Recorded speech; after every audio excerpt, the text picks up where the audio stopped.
আমরা এই যেরকম রোদে থাকলে শরীর অতিরিক্ত ঘামায়, মনে রাখবেন এরকম সময় আপনি কতটুকু পানি খাবেন। একটা মানুষ যদি ঢাকা শহরে থাকে বা চিটাগাং শহরে থাকে, বা ধরেন একটা গার্মেন্টসে কাজ করে, বা ধরেন একটা চুলা রান্নাঘরে চুলার পাশে থাকে, অথবা মরুভূমিতে আপনি আছেন, ধরেন সৌদি আরবে আছেন, আপনি কতটুকু পানি খাবেন?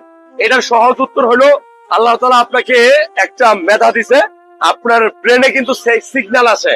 কিরকম সিগন্যাল? যে পানি পিপাসা পায়। যখনই আপনার পানি পিপাসা পাবে, ঠিক আপনি ওই পরিমাণ পানি খাবেন। খুব সাধারণ ভাবে যে পানিটুকু খাইলে আপনার পানি পিপাসা মিটে যাবে। নর্মালি যদি বলি, একজন মানুষের 2.5 থেকে 3 লিটার পানি খাওয়া উচিত।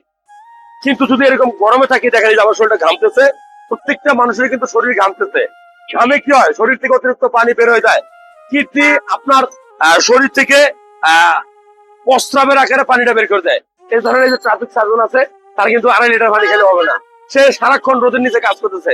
আমি বলবো এখানে 3 লিটারের উপরে পানি খাওয়া উচিত। অথবা যখন আপনার পানি পিপাসা পাবে, ঠিক ওই পরিমাণ পানি খাবেন, যে পরিমাণ পানি খেলে আপনার শরীরটা ডিহাইড্রেট থাকবে, শুকনা থাকবে না, মুখ শুকায় আসবে না।